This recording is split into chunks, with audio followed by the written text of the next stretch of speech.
దేశంలో మళ్ళీ లాక్డౌన్ ఛాయలు కనిపిస్తున్నాయా? నిన్న ప్రధాని మోడీ గారు చేసిన ప్రసంగం ఇప్పుడు దేశవ్యాప్తంగా పెను సంచలనంగా మారింది. ప్రజలంతా అత్యంత కఠిన పరిస్థితులకు సిద్ధంగా ఉండాలి అని ఆయన ఎందుకు హెచ్చరించారు? అసలు అమెరికా ఇరాన్ యుద్ధానికి మన ఇంట్లో ఉండే గ్యాస్ సిలిండర్లకు సంబంధం ఏమిటి? ఇరాన్ పెట్టిన 4 కండిషన్లు ఏంటి? ట్రంప్ ఎందుకు వెనక్కి తగ్గారు? మరి వీటన్నిటి గురించి ఈ వీడియోలో తెలుసుకుందాం. గత 25 రోజులుగా అమెరికా, ఇజ్రాయెల్ కలిపి ఇరాన్పై విరుచుకుపడుతున్నాయి. అయితే ఇరాన్ ఇక్కడ ఒక విలక్షణమైన వ్యూహాన్ని అనుసరిస్తుంది.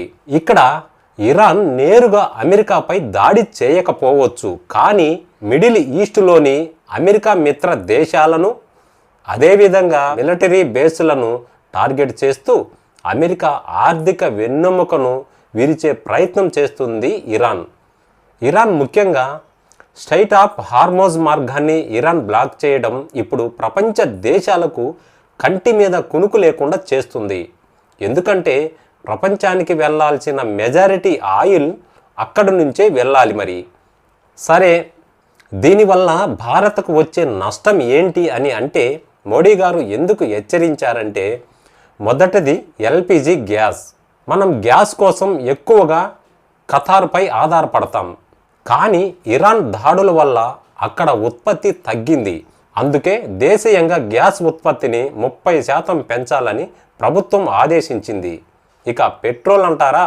ఇక పెట్రోల్ విషయానికి వస్తే పాకిస్తాన్, శ్రీలంక వంటి దేశాలలో ధరలు ఆకాశాన్ని తాగుతున్నా భారత్లో మాత్రం స్థిరంగానే ఉన్నాయి. దీనికి కారణం మన దగ్గర ఉన్న 57 లక్షల మెట్రిక్ టన్నుల క్రూడ్ ఆయిల్ రిజర్వ్. ఇది మరో 40-50 రోజుల వరకు మనల్ని కాపాడుతుంది. పైగా మనం రష్యా నుండి భారీగా ఆయిల్ దిగుమతి చేసుకుంటున్నాం, కాబట్టి ఆందోళన చెందాల్సిన అవసరం లేదు. అయితే ఇక్కడ యుద్ధం వల్ల ఎరువుల ధరలు అంతర్జాతీయంగా విపరీతంగా పెరిగినా ఒక్కో బస్తా 3,000 రూపాయల వరకు ఉన్నాయి. కానీ మన ప్రభుత్వం రైతులకు భారం కాకూడదని కేవలం 300 రూపాయలకే అందిస్తుంది. మన దగ్గర సరిపడా ఆహార నిల్వలు ఉన్నాయి. అందుకే యుద్ధం ఎంత కాలం జరిగినా మనకి ఆహార భద్రతకు డోకానే లేదు. ఇక మన పొరుగు దేశం పాకిస్తాన్ గురించి చెప్పుకోవాలి. ఒకవేళ ఇరాన్ తరహాలో మాపై దాడి జరిగితే మేము భారత్పై మిసైల్ వేస్తామంటూ వారు పిచ్చి కూతలు కూస్తున్నారు. కానీ వారికి తెలియని విషయం ఏంటంటే, భారతదేశం ఇప్పుడు సుదర్శన చక్ర అనే అత్యాధునిక రక్షణ కవచాన్ని సిద్ధం చేసింది. శత్రువుల మిసైల్ మన గడ్డపై పడకముందే దానిని గాల్లోనే ధ్వంసం చేసే శక్తి మన సుదర్శన చక్రాకి ఉంది. ప్రస్తుతానికి 5 రోజుల యుద్ధ విరామం ప్రకటించారు. ట్రంప్ వెనక్కి తగ్గారా లేదా, ఇది ఏదైనా యుద్ధ తంత్రమా అనేది వేచి చూడాలి.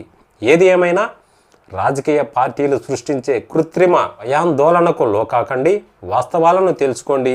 దేశం క్లిష్ట పరిస్థితిలో ఉన్నప్పుడే మనమంతా భారతీయులుగా ఐక్యంగా ఉండాలి.